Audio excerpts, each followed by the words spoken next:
What's up guys, Rod 9mm with an important little tip when you're installing LOK grips on one of these. So LOK or LOK grips are made out of G10 and it's just going to pop on like that.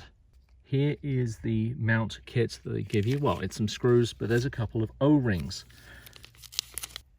When you're installing this, it is grip O-ring screw.